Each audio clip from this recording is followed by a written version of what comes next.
Turning the ball over too taken away much. by Barret. Turning the ball over too much. Finger roll for RJ. Those games always on the ESPN app as well. Anywhere, anytime. Tell you one thing, I had North Carolina the other day against Gonzaga. They were terrific. Nice finish by Barret. I mean, that's 10 out of 19. Tough play to make. Here comes Trey Jones again. That's another one. Wow. And the court has not changed the size of the floor.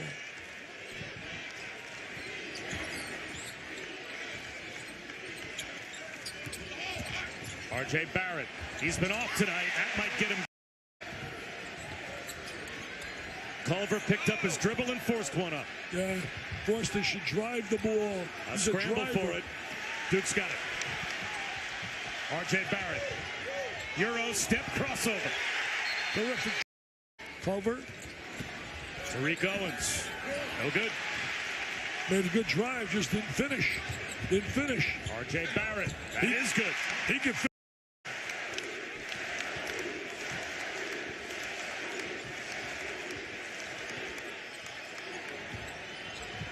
You know, other than the game they had with Gonzaga, this is their toughest game for Duke. Auburn was tough, though. Joe Auburn played with tough. North Carolina State with a great win over Auburn. Tough finish from Barret. Got 6 of their 8. Hey, Mike, you remember when I mentioned the back door early in this telecast? At this point, I may actually sound like I know what I'm talking about, huh? Well, there's a first time for everything. Yeah, I'm glad to be here. Thank you. Thank you for acknowledging that first time. Here comes Barret. If long distance doesn't work, close. By the transition, and one thing Coach Henderson has done, he got Morales into the game early, and now you have the 2 point guards on the floor handling the pressure from Duke, forcing RJ Barret really to have to guard a point guard, and which is not his strength. And he just bullied this one. So when you talk about how do you beat Duke, you have to pretty much make them play from the perimeter and hope that they don't make shots. And he puts too much on it off the window, scurrying to get back to the top of the zone. But it shows you his value on this team and, you know, why he's been so successful in just the 2 games that he's played thus far, because he's able to handle that pressure. I didn't say the main reason, just one. But that really shows you where we are.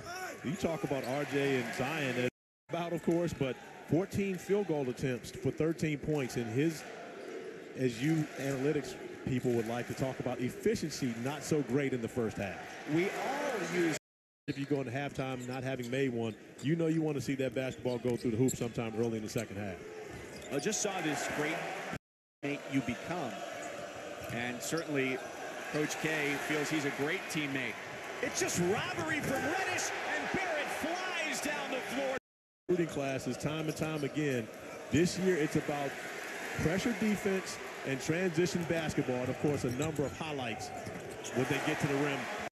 No effect. Everyone says a dunk's worth only 2, but it's so much more for this Duke team. They feed off it. It energizes them defensively. They speed up the opponent and create turnovers. RJ to shoot. Azar Swain for 3. There's some of that good Duke defense we were talking about, and it leads to the transition. When the bunny becomes a bear.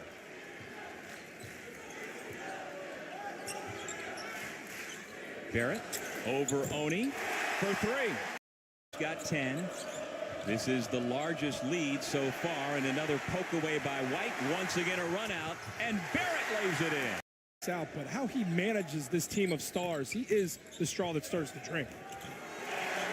Well, there's in the ACC at 6 assists per game behind Virginia Tech's Justin Robinson. There's another steal, and here he comes. He is the guy that makes the most sense at that top pick. But again, you can't go wrong with any of the 3. There you see the latest ESPN.com mock draft has Zion 1, RJ 2, Cam Reddish 4. From side to side, but they've got to get some penetration into the blue painted area. Carroll's shot blocked by Bolden. Barret. Yes. Full one for Hartford. That's his second. He has to sit down as well. And folks, that's 18 points per game that Hartford's missing. Offensive rebound. And involved in some ball screens, and they'll find some opportunities for attacks to the rack. At 3 again, off the mark for Jason Dunn. Barret hits a triple. In the last 2 games. for the Hawks, averaging 3 made threes per game. But he threw up some ugly ones to start. Maybe that gets Jason Dunn on track, as Hartford's only down 7. Hartford is now down 10. And Scarlett had to make shots, and that was a big one there. That three's off the mark from Trey Jones. Offensive rebound and working on a double. Jason Dunn got caught under the basket and turned it over. Barret in transition. Buries a 3. Nice extra pass to Wetherington. And those are those open looks that you have to be able to make, especially when you're playing against a defense as good as... Barret throws it down. Fatigue starting to set in for Hartford. And Duke taking advantage. Rim when he goes to the rack. Zion Williamson with a steal. Lays one off the backboard for Barret. Signs of slowing down. And, you know, he seems to get invigorated by these classes that he's getting now. You know, for the last 3 seasons, he's had the #1 recruiting class in the country. And an opportunity really to go out and see if he can win a national championship with this group. Well, it helps when you've got... And number 3. And I believe Trey was number 9, number 10, somewhere in that area. They continue to cause havoc defensively. And I can tell you right now, RJ Barrett's shooting percentage is going to go way up if he continues to come up with these steals and gets layups. Mike is uncommon just among freshmen, but against players at any level in the college game.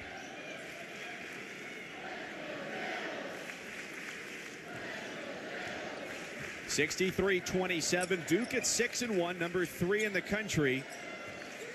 Saw the only team they've lost to, Gonzaga, get challenged earlier today. Coach and your teammates have the respect for you and the confidence in you to go get a bucket at crunch time. That's a compliment. And he's the one guy, in my opinion, that can really go get his own shot without having the help of his teammates. You see this time.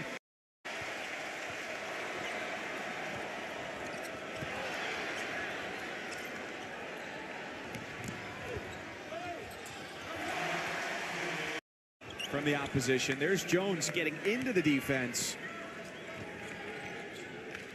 and making it 73-29. Barret continues to... Now it's a combined 37 between R.J. Barret and Zion Williamson with the rebound. They're the only pair of major conference teammates to each average at least 20. Take it himself, and it wasn't a bad play, but it might have been a better.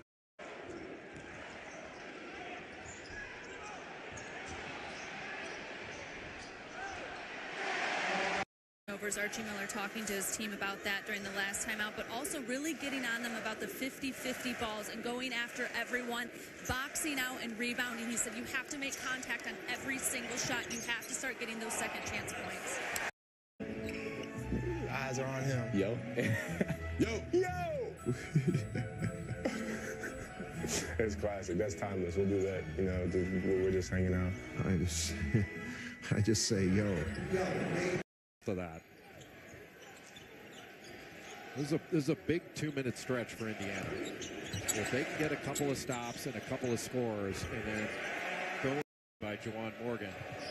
This little horn set with a dive down to the low post, and Indiana just can't buy a basket, even when they get an open shot, and they have not had any second chance opportunities. The field goal percentages are almost identical to the score. It's 55-30 Duke. The field goal percentages are 53-20. The crown jewel of the recruiting class, and he covers so much ground, but he's a team player. It's not all about him. He's done a really good job all year. Duke can run. Williamson has been gambling all night long on defense, trying to come up with the ball. The line. Barret the finish. Followed by Clark. But you got to get back in a hurry with Duke coming the other way as Barret lays. When Trey Jones is inbounding it, Jones is small. And then on the side, they have R.J. Barret bring it in. Barret from just inside the arc. There's all Celebrity Advance coming up this evening. Dayton, Butler, and then Middle Tennessee and Virginia from the Bahamas. Barret forcing his way in. Putting Duke into the popcorn machine. They're playing so smart.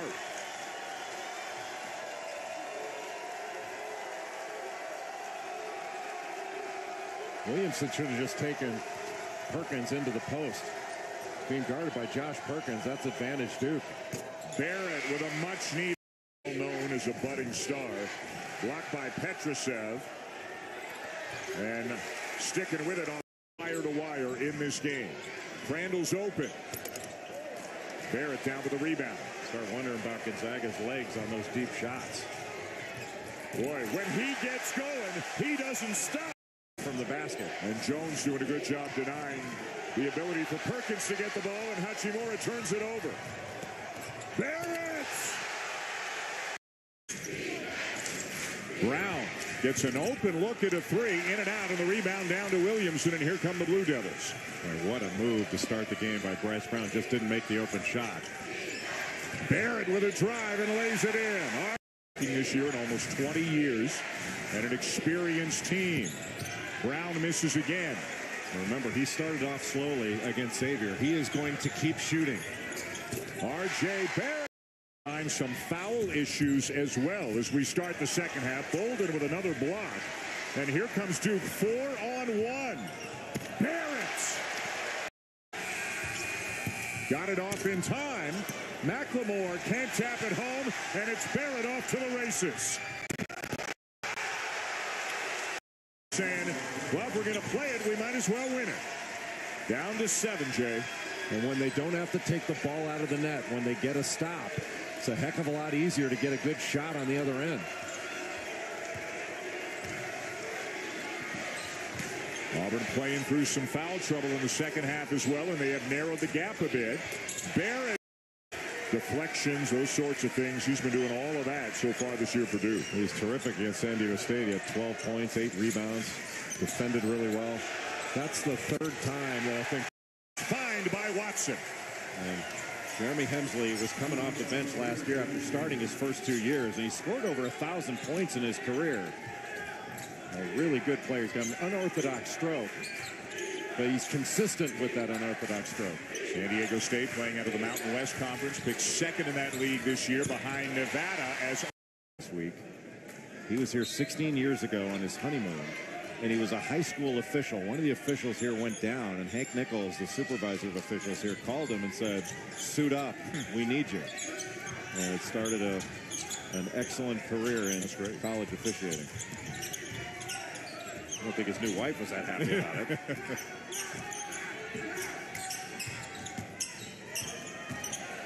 Shot clock at 8. Barret thought about it, pulls up from 16. I would say it's been methodical. Yeah. I think they've constantly been subbing in and out because of foul trouble, so a little choppy here and there. But methodical in a good way. Like another guy they think a lot of.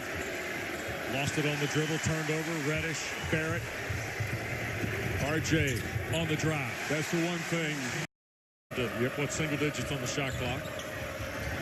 Drive by McAdoo, knocked away. Here's Williamson for Barret. 6'8", but really long arms.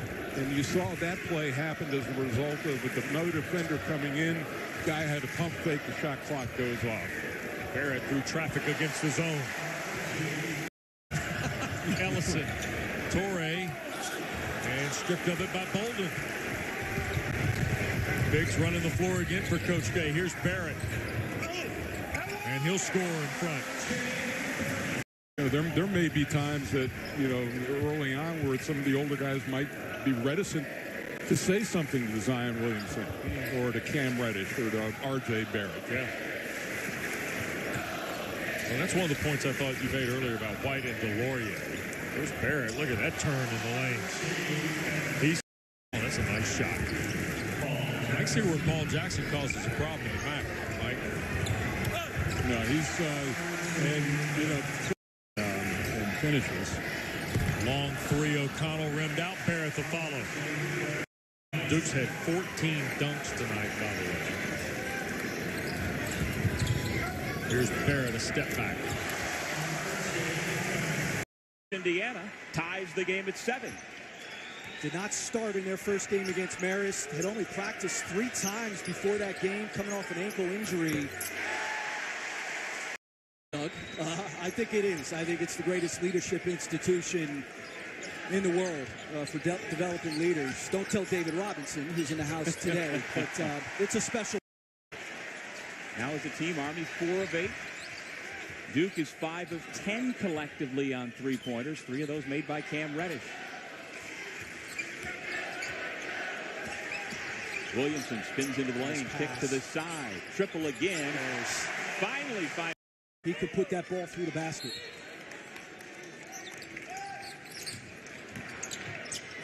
R.J. Barret, his first bucket. Suns, of course, they don't get to see him too often during the year. And then a chance to come to Cameron Indoor. And the parents, just like the players yesterday at practice, walked into this building with wide eyes. Wilson was 8 of 8 the other night in that win over Marist. Had 25 points for them, 6 rebounds. Has really good size, particularly for that league. And what a play there. Laid everything on the line, and I think for all of us it's a source of inspiration, especially for those young cadets that you just saw down on the court and at West Point as well. I tell you, Doug, when the dean comes up here, I get a little bit nervous. Okay?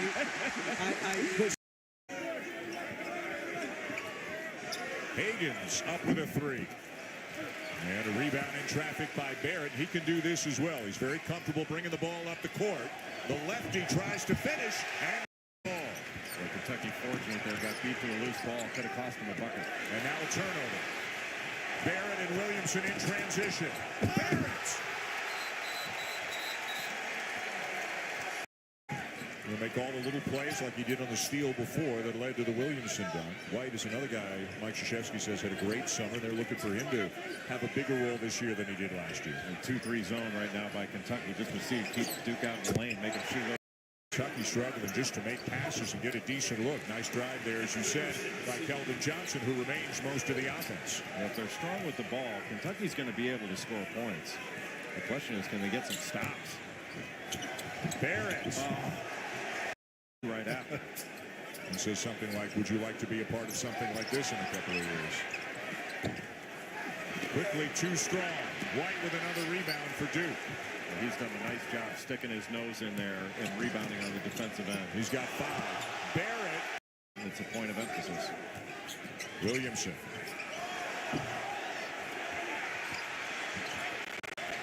Bolden gets it. Barret for 3. Yes. Run here, and then Cam Reddish with a bucket to kind of stem that. But how about E.J. Montgomery soaring above the crowd? That's his second stick back in the last several plays. And if Kentucky can get this down to under 10 before the half, then I think they can have a very impactful second half. Barret takes a bump and finishes. Ranked teams picking up wins in their opening game, including North Carolina on the road. They started their season, Jay, on the road at Wofford tonight. Wow, what a... John Calipari just up in arms talking to one of the officials. Good play there by White, getting back on D to tip it away. He leads this game in really important little plays that have been made. 24. Trey Jones plus 31. Jack White plus 28. Now listen to Kentucky's Travis Reed. Or Reed Travis, excuse me, minus 18. P.J. Washington, minus 20. Tyler Hero, minus 22. The entire team has minus at 1. Nothing more than that. No, they'll be fine. But it does remind you a little bit, even though the teams are very, very different, of what Kentucky did to Kansas in 2014-15 in this event. Look at that.